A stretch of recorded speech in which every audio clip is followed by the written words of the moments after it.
those situations. Specially built receivers can be automatically activated by the signal to warn of the impending hazard. Tests of the signal and your receiver's performance are normally conducted by the National Weather Service each Wednesday between 11 a.m. and noon. If there is a threat of severe weather, the test will be postponed to the next available good weather day.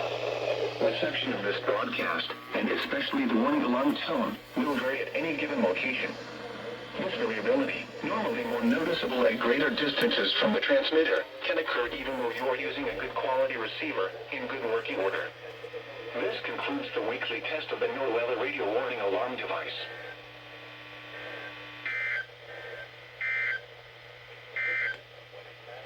Here's your forecast.